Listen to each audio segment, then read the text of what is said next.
guys, how's it going? Laura with Garden Answer. In today's video, I want to show you how to dry hydrangea blooms. It's really easy to do and they look so great used in wreaths or dried arrangements inside your house, and they last for so long. A couple things about this: you can cut and dry any type of hydrangea bloom, and whatever color the bloom is when you cut it, that's the color it will be when it's dried. So keep that in mind, that some hydrangeas kind of change colors as the season progresses. I'm going to be cutting some blooms off my limelight hydrangeas. Now, if I were to wait maybe another month to cut these blooms, they'd have a little bit more pink on them.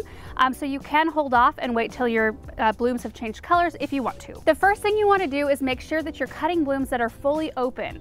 So if you take a look, like at this bloom right here, there are still some buds here at the tip and the flowers are really fresh. If I were to cut this, it would wilt right away, as opposed to this one right here. All the flowers are open, it's aged a little bit more, so this is the perfect time. You can cut your stem as long as you need it to be to fit whatever size of vase you've got to put your flowers in. You just want to make sure you're making your cut right above a node or where the leaf meets a stem. So I'm going to follow this stem down, and you can see this set of leaves. There's 3 leaves coming out. That's a node, so I'm going to make my cut right above that. Just like that. So I'm just going to cut a few more blooms and then I'll show you what to do next. Those are huge and beautiful. So I grabbed a vase and I chose one that was a little bit more narrow and tall so that it would help hold the blooms upright so they would dry really nicely. And I put 1 to 2 inches about of water at the bottom, and that's the only water I'm going to be putting in this vase the whole time.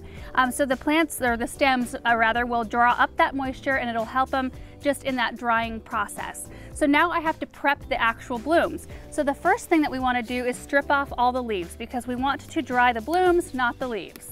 So you want it to look like this, so I'm going to get the other 2 ready.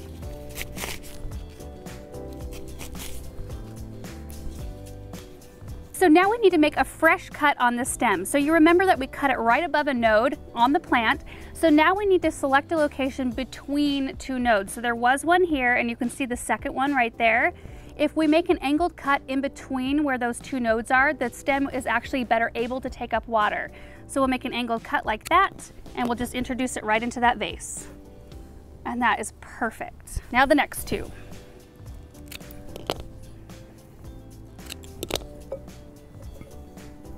So that's it. That's all you have to do to successfully dry your hydrangeas. So now at this point, I'll be putting this whole thing inside in a location out of direct sunlight, and it'll take about 2 to 3 weeks for these blooms to dry out. And like I said, I will not be adding any more moisture into this vase, so it's done.